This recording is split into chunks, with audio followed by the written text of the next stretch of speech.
Seigneur Dieu, nous te disons merci, merci pour ta présence à ce moment. Nous te rendons grâce car ta présence est si merveilleuse parmi nous. Merci Seigneur Jésus-Christ car tu nous donnes encore l'opportunité de parler de ta part. Présenter cet enseignement, cette connaissance que tu nous as donnée, je dirais en partie, que nous continuons à nous perfectionner chaque jour. Merci pour aujourd'hui, merci pour ceux qui sont là en train de suivre ces cours. Je bénis ta présence, je bénis la présence de chaque personne qui suit cette vidéo au nom de Jésus. Amen. Voilà, nous continuons toujours en notre formation dans l'école de serviteurs. Ces cours que nous avons commencé déjà aujourd'hui, je dirais, déjà des séances où nous parlons sur l'histoire de l'Église. L'histoire de l'Église. Il est important de connaître, d'apprendre l'Église. Aujourd'hui, nous allons chaque dimanche à l'Église. Comment cette histoire comment plutôt cette Église nous est parvenue jusqu'aujourd'hui. Il est très important. L'autre fois, nous avons eu à parler sur l'Église apostolique. Nous avons eu à expliquer l'Église apostolique, c'est quoi? C'est l'Église qui a été dirigée sous les apôtres. Nous avons parlé de deux approches. Lorsqu'on parle de l'Église apostolique, c'est une Église d'abord dirigée par les apôtres. Et lorsqu'aussi aujourd'hui nous pouvons dire l'Église apostolique, notre Église est une Église apostolique parce que c'est une Église qui est dirigée sous les enseignements des apôtres. Voilà. Nous avons eu aussi à parler sur la persécution, comment les chrétiens ont été persécutés sous Néron en 64. Et cette persécution, comment a fait à plusieurs chrétiens. Nous avons aussi déniché, je dirais, aller tout petit peu à parler sur l'église apologétique. Quand on dit église apologétique, nous avons expliqué ça dans la vidéo précédente, que l'église apologétique, c'est une église qui était confrontée aux hérésies. Nous avons eu même à expliquer les mots apologétique, c'est quoi.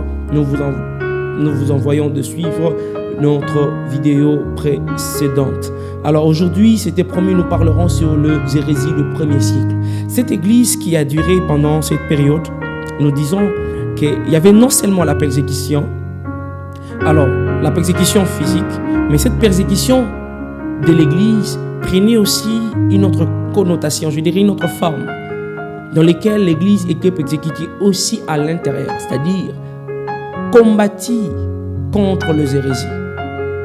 Donc l'église était, dans cette période du 2e au 3e siècle, l'église combat non seulement contre la persécution, mais il commence à combattre encore contre les hérésies qui l'attaquent.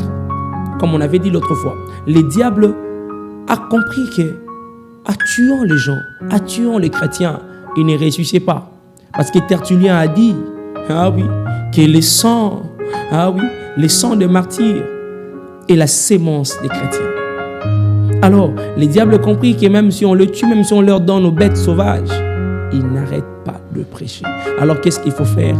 Il faut combattre l'église dans l'église, venir changer leur doctrine, venir leur donner une autre croyance. Et c'est là que nous allons parler de quelques hérésies du 1er siècle. Alors, nous commençons par cette hérésie, je dirais cette personne qui a été excommuniée de l'église.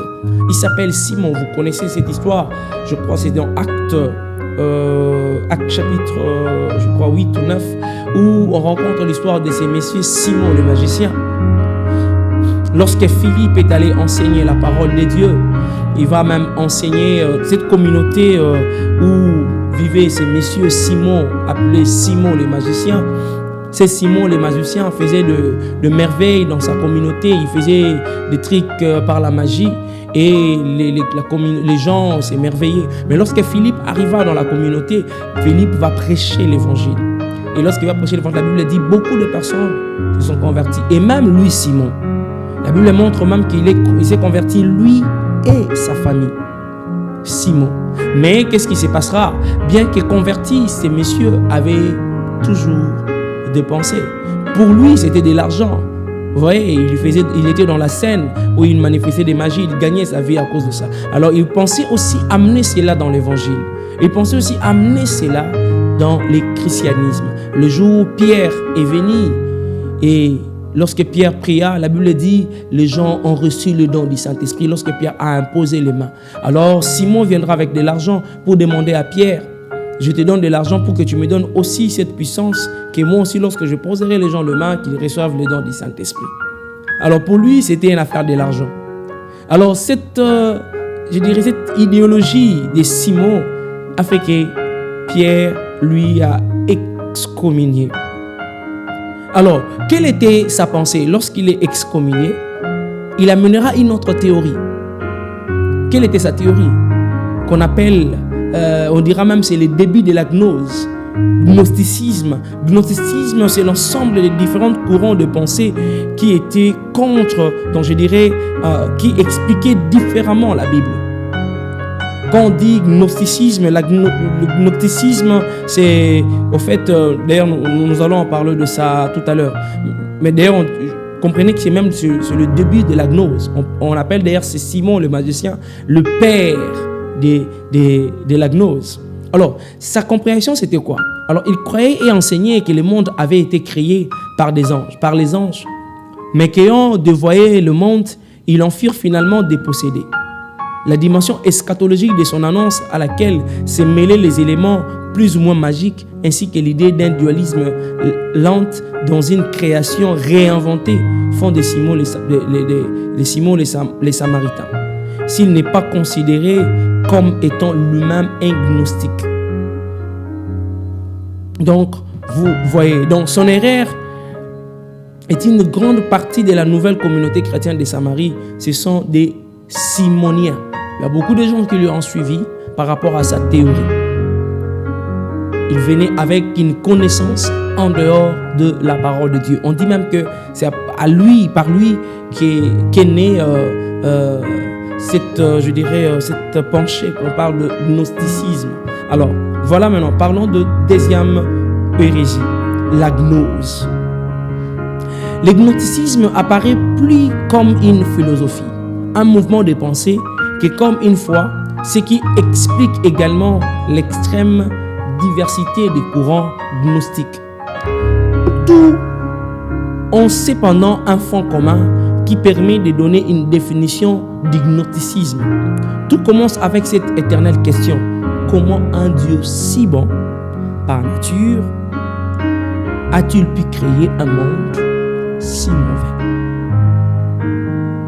À partir de cette interrogation, un point ressort particulièrement: Dieu est esprit et le monde est matière. Donc Dieu est bon, mais le monde est mauvais. Donc l'esprit est bon et la matière est mauvaise. Et voilà qu'apparaît la doctrine dualiste du gnosticisme. Ainsi devient l'ensemble de mouvements religieux qui se développent au cours du 2e et 3e siècle, dont les limites de l'Empire romain et sont caractérisées par la doctrine commune selon laquelle une connaissance en grec gnosis de la divinité, par enseignement, expérience et ou révélation est possible et est avec la connaissance de soi la condition du salut de l'âme. Dans les termes désignent aussi la recherche par l'air adepte d'une telle connaissance, regroupant éventuellement des doctrines variées et multiformes. Ces doctrines incluent généralement l'affirmation que les êtres humains sont des âmes emprisonnées dans un monde matériel créé par un Dieu inférieur, mauvais ou imparfait. Les démiurges ou Yahvé, à l'opposé duquel existe un autre Dieu supérieur et parfait, plus éloigné, lié à l'humanité par la connaissance qu'il lui a donnée. Donc dans le gnosticisme, c'est comme aujourd'hui on met l'homme au centre de la connaissance. Donc on est sauvé grâce à la connaissance. Donc il faut chercher à tout prix la connaissance. Et lorsqu'on cherche la connaissance, c'est lorsqu'on est éclairé, compris des choses, et c'est là que nous sommes sauvés. Et quelles sont ces choses? Quelles sont ces connaissances? Nous les chrétiens, on dit que cette connaissance, c'est dans la parole de Dieu.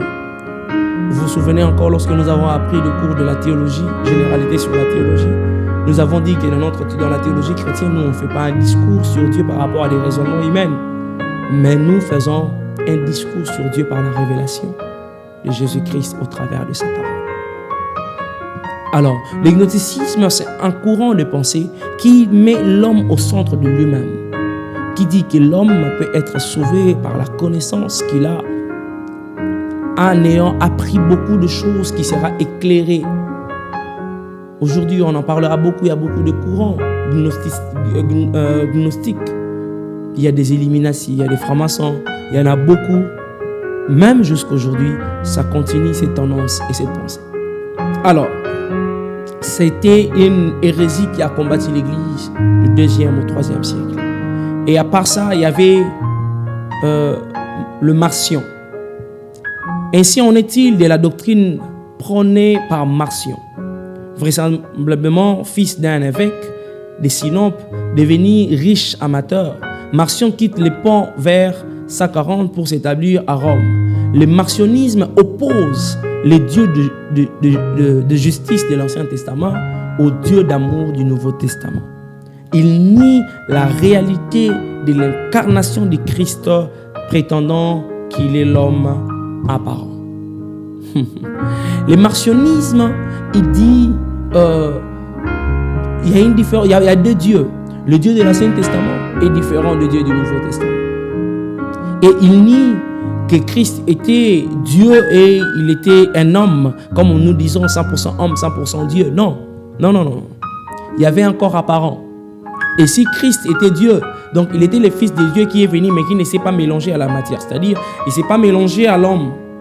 Donc il est venu et il est sorti. Même sur la croix, là, quand on lui mettrait des clous, il ne sentait rien. En fait, c'était juste, il nous montrait.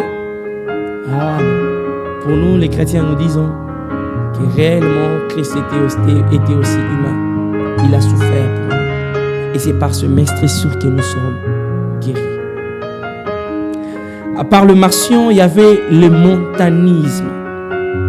Une doctrine eschatologique montant. En 156, le montanisme, par contre, est nettement plus éloigné du gnosticisme. Sa caractéristique, elle est tout résolument eschatologique et visionnaire de sa doctrine. Tout commence vers 156. Doté du don de prophétie, il propose une troisième et dernière révélation qu'annonçait l'immense de la parousie. Plus qu'une hérésie, car il n'y en a là rien qui s'oppose véritablement à la doctrine de l'Église. Le montanisme apparaît comme un problème de société. En effet, son caractère visionnaire, millénariste même, conduira ses adeptes à la recherche, à rechercher les martyrs, à les provoquer par tous les moyens. C'est qu'à ces temps de persécution régulière et alors que se jouait son maintien dans l'Empire, l'Église ne pouvait guère permettre. Montanus se présenta donc comme l'organe du Paraclet. Il ne prétendait pas être le Paraclet lui-même, mais un médium humain en extase prophétique. Les paroles qu'il proférait étaient non les siennes, mais celles du Paraclet. Alors il a été condamné par l'Église comme un hérétique. Qu'est-ce que ça veut dire en fait? Je vais expliquer tout petit peu encore. Le montanisme, c'est comme le mouvement que nous voyons même aujourd'hui. Ils étaient, je dirais, ancrés trop spirituels. C'était un mouvement eschatologique. L'avènement du Saint-Esprit, sur le Paraclet, donc, le Saint-Esprit va venir. Et quand l'Esprit va venir, il va nous amener dans un autre monde. Et il s'est considéré, pas comme le Saint-Esprit, donc comme le Paraclet, mais il s'est considéré comme le moyen par lequel vous ne pouvez pas recevoir cet Esprit sans passer par Montanus. Alors ça, on le voit même aujourd'hui. Combien il y a des gens qui ont le don de prophétie? Combien le montanisme est actuellement dans l'Église, mais seulement ça a pris notre forme. Il y a certaines personnes dans lesquelles Dieu parle qu'à eux. Donc je ne dis pas que oui, ça existe, il y a des personnes où Dieu a fait spécialisation de prophètes. Mais actuellement, la manière dont les choses se passent, on ne peut que le dire. Actuellement, le Saint-Esprit est dans l'Église. et dans tout croyant. Seulement que nous n'arrivons pas à écouter Dieu par rapport à notre disponibilité du cœur. Mais aujourd'hui, nous voyons d'autres personnes qui se prétendent être la seule personne par laquelle Dieu passe par nous. Ah oui, si vous voulez parler avec Dieu, il faut passer par lui. Il est le seul prophète, l'incarnation de tout. Le montanisme ici va donner naissance à beaucoup de pensées ou de pensées de personnes qui croient que leur prophète est le seul prophète. Il n'y a pas d'autre prophète. Donc, il faut suivre seulement les enseignements. Si vous allez chez les montanismes, c'est seulement les enseignements de leur prophète-là qui amènent vers Dieu. C'est ces messages-là. Si tu ne crois pas à ce message, tu ne crois pas à ces prophètes, vous n'irez pas. Alors, combien aujourd'hui aussi, ça entre dans l'église, mais ça a pris seulement d'autres formes. Et il y a aussi l'autre hérésie que nous appelons le manichéisme. Manichéisme est religion nouvelle influencée par les hérésies juives et les pensées orientales. Né en Perse vers 216, Mané ou Mani nous est connu non seulement grâce aux textes chrétiens, notamment de ceux qui l'ont combattu, Saint Cyril d'Alexandrie, Saint Augustin, mais également grâce aux sources arabes. Effet exceptionnel à des textes manichéens découverts au début du XXe siècle dans les régions de Turfan, dans le Turkestan chinois, puis en Égypte en 1930. Le manichéisme, cette courant de pensée orientale, il y aura même des textes manichéites qui ont été découverts, qui donnera naissance à d'autres religions, même on parlera du bouddhisme, différentes religions orientales. Donc, c'est aussi l'hérésie qui a combattu l'Église à l'époque. Pour eux, le manichéisme est le penchant psychologique qui pousse chacun à catégoriser les éléments du monde où il vit en deux ordres clairement distincts, les bons et les mauvais. Vous allez entendre ça chez les Chinois, on parle les yin et les yang, le bon et le mauvais, c'est noir ou c'est blanc. Si soit c'est noir, soit c'est blanc. Alors, il n'y a plus de nuances. Cette procédure divise les mondes en deux.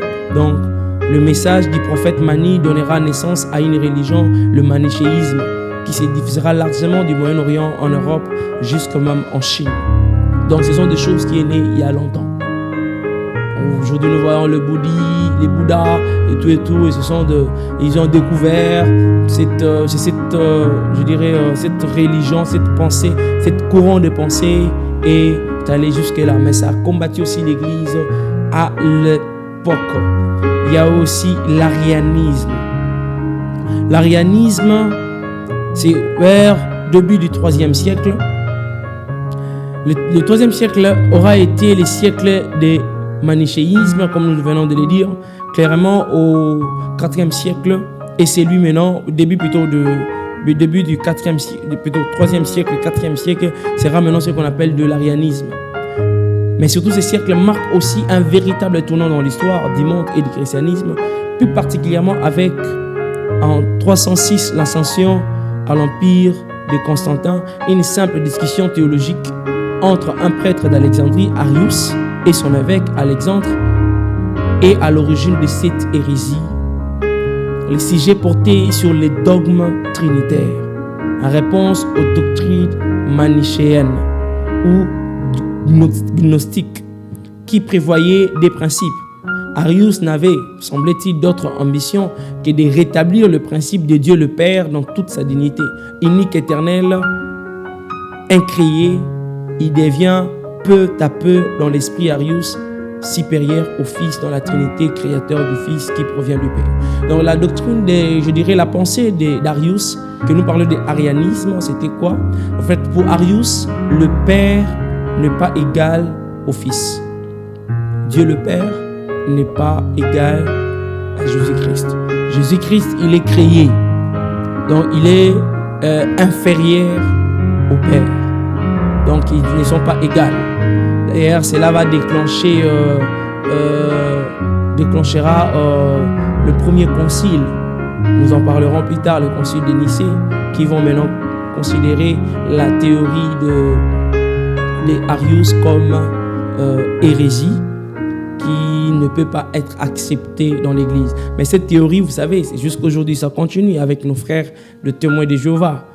Et c'est vraiment la pensée d'Arius que Jésus-Christ n'est pas Dieu. Jésus-Christ n'est pas le même avec Dieu. Il est subordonné au Père. Voilà. Alors, c'était un peu ça. Nous voyons quelques grandes hérésies, nous avons vu. Ce sont des courants de pensée qui ont combattu l'Église au 1er, 2e, début du 3e siècle. Alors l'Église a été combattue de courants comme ça. Vous voyez un peu combien, non seulement ils ont été persécutés, mais de l'autre côté, il y avait aussi des hérésies. Mais ces hérésies, je dirais, ces combats de persécution vont prendre fin un jour, car Dieu va intervenir.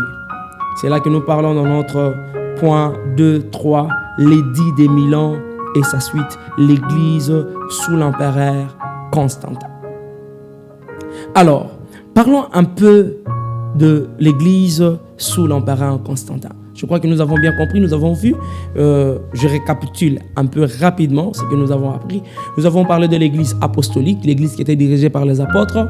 Nous voyons les apôtres, comment ils ont fait propager l'évangile. Nous avons cité différentes régions. Et après ça, bien que c'est là, l'évangile a été propagé, mais les disciples étaient toujours sous la persécution. Ils étaient toujours persécutés.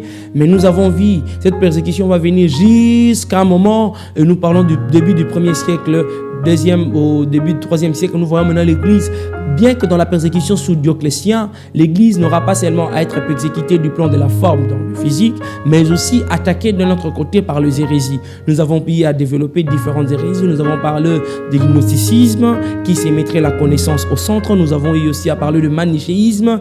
Nous avons parlé de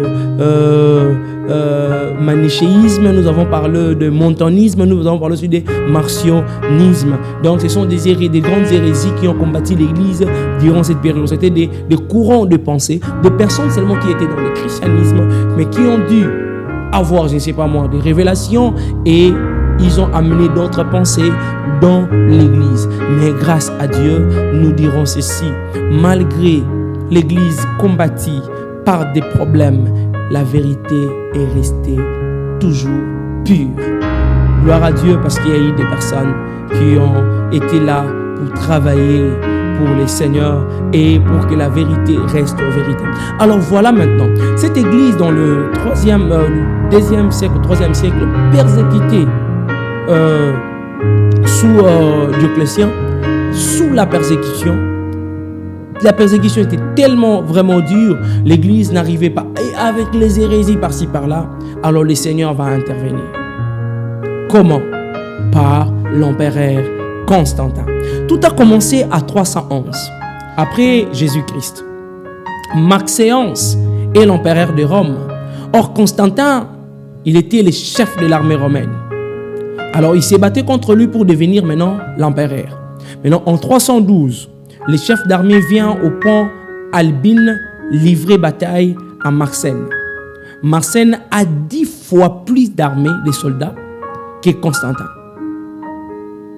Alors celui-ci regarda le ciel constamment pour chercher la solution. Alors il va dormir la nuit, comme on dit, la nuit porte conseil, parce qu'il était prêt à combattre une armée plus puissante que lui. Alors qu'est-ce qui va se passer? Constantin va dormir, il va faire un rêve. Alors on parle le rêve prémonitoire de Constantin.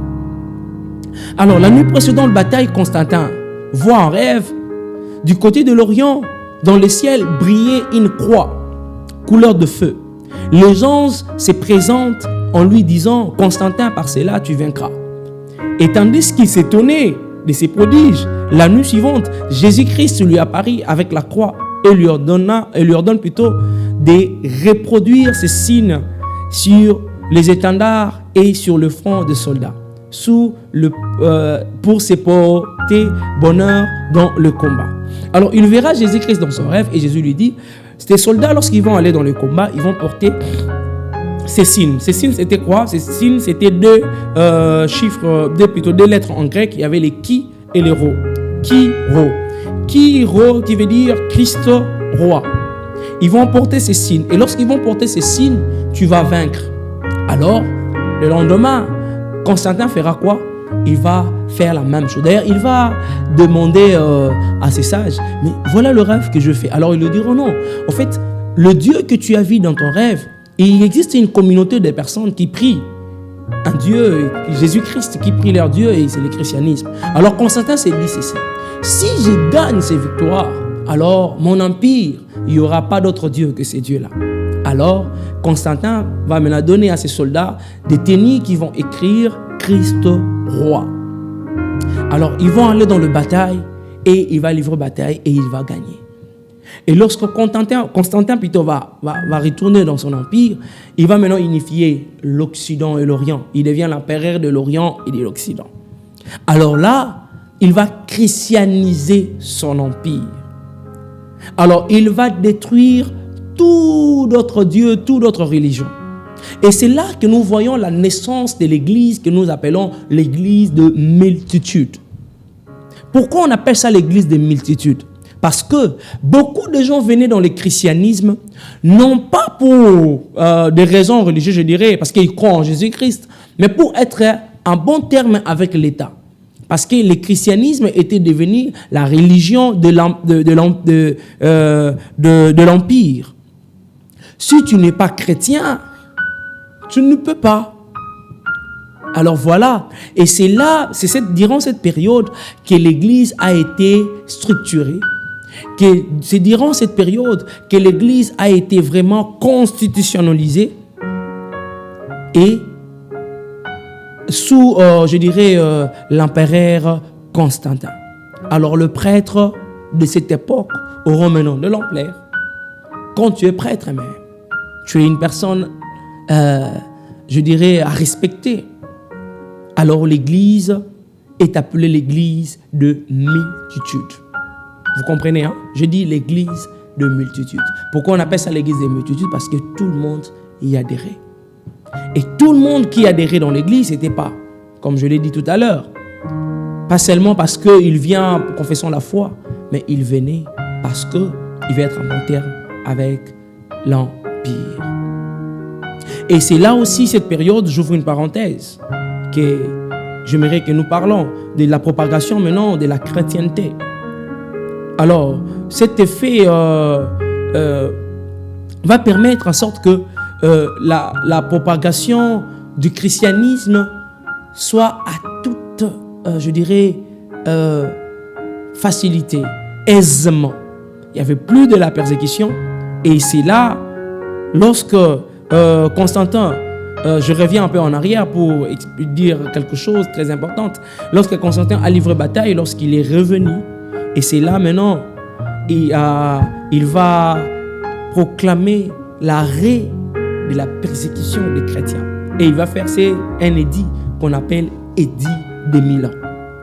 Vous comprenez? Je m'excuse.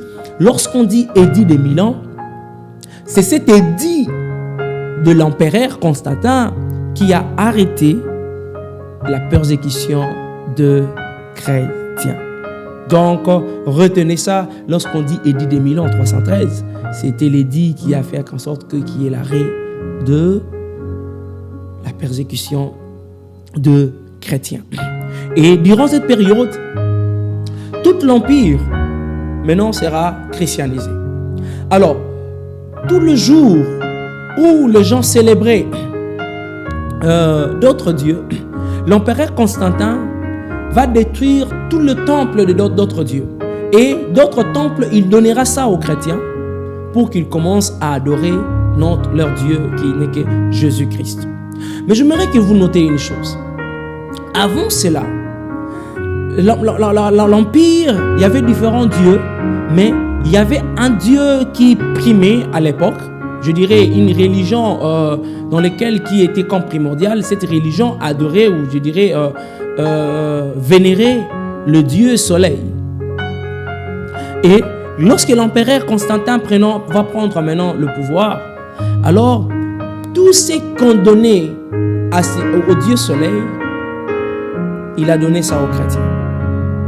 Alors, c'est là même est venu notre jour, nous allons chaque jour à l'église, que nous disons les dimanches. Auparavant, ce n'était pas ainsi. Les chrétiens ne priaient pas les dimanches. Les chrétiens ne priaient pas le dimanche. Waouh, tu dis waouh, comment? En fait, le calendrier juif était différent avec le calendrier romain. Dans le calendrier juif, le dimanche, dans le 7e jour, c'est les sabbats, c'est les samedis, de notre samedi, les sabbats. Et c'était le jour, l'église primitive allait se rendre dans les synagogues pour prier. C'était les sabbats. Mais lorsqu'il y aura maintenant l'avènement de l'église primitive, tellement que l'empire a été christianisé, qu'est-ce qui va se passer? Alors, les dimanches, en anglais, on dit Sunday, qui veut dire jour du soleil. Sunday, journée du soleil. C'était un jour où le prêtre de Dieu soleil allait offrir, rendre gloire à l'air Dieu soleil. Alors, comme l'empire, c'était l'empire romain, et était christianisé, alors tout ce qu'on donnait au Dieu soleil devait normalement aller au christianisme. Alors, ils ont même repris la date. Ils ont pris maintenant le jour de dimanche comme maintenant le jour où nous allons maintenant, au lieu d'aller adorer le Dieu soleil, nous allons adorer le Dieu, notre Dieu de la Bible, Jésus-Christ. Ils ont pris le dimanche, qui est devenu notre 7e jour, qui n'était pas notre 7e jour, qui était notre premier jour. Alors quelqu'un me posera la question, est-ce que c'est mauvais? Pourquoi pas qu'on fasse le 7e jour selon le calendrier juif, le samedi, donc le sabbat? Est-ce que dimanche est vraiment le sabbat? Parce que le sabbat, vraiment, c'est les samedis. Et le dimanche, d'ailleurs, c'est le premier jour de la semaine. Quelqu'un posera la question, est-ce que c'est mauvais? Alors, je vous répondrai pour vous dire ceci. Dans cette atmosphère que vivait l'Église, pour les chrétiens de l'époque, c'était une opportunité. Pour les chrétiens de l'époque, c'était un moyen dans lequel qu'il fallait pour eux de balayer toute forme de religion et de mettre le christianisme comme la religion phare. Raison pour laquelle c'est même là qu'est venue la date que nous célébrons le 25 décembre. Journée de Noël, que nous parlons de Noël. Le mot Noël, c'est un nom qui vient du latin natalis, qui veut dire journée de naissance. Et le 25 décembre, cette journée-là, cette religion de Dieu Soleil adorait aussi, allait vénérer l'ère Dieu Soleil. On disait, c'est le jour de la naissance du Dieu Soleil. Alors les chrétiens maintenant, j'ai bien dit, c'était d'une manière conventionnée. Jésus-Christ n'est pas né le 25 décembre.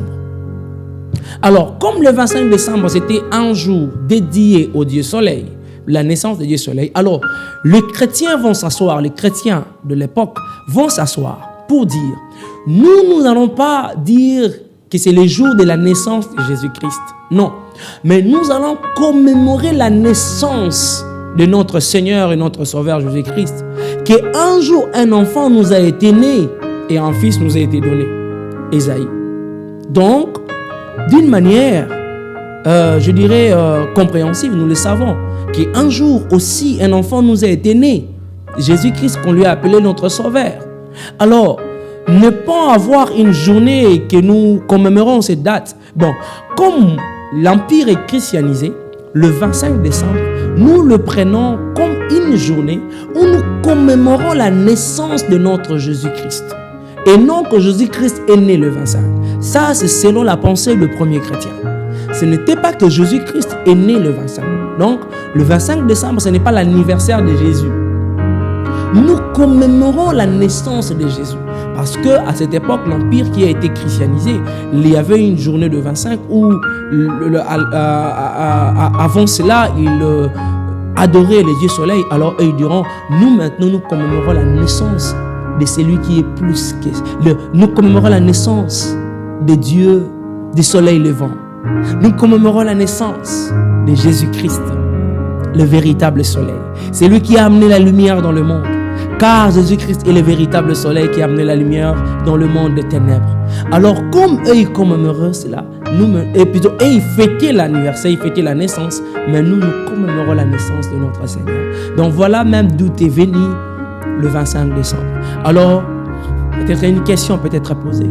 Pouvons-nous fêter Noël ou ne pas fêter? Alors, je vous répondrai ceci.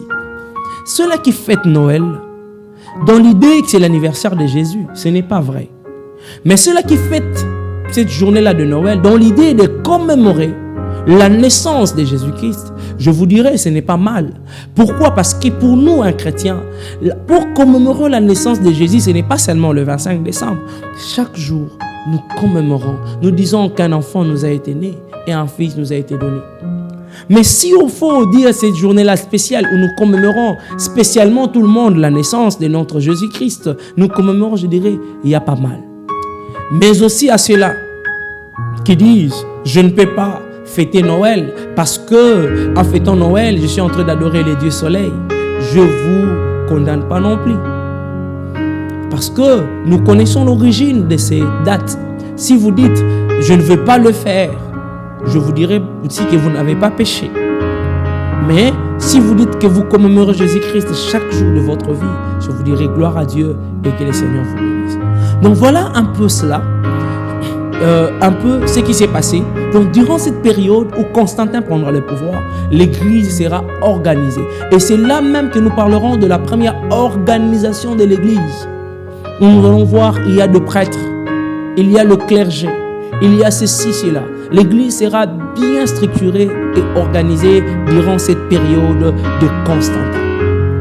Donc voilà, nous parlons de l'Église de multitude, où tout le monde pouvait y venir, où tout le monde pouvait accéder.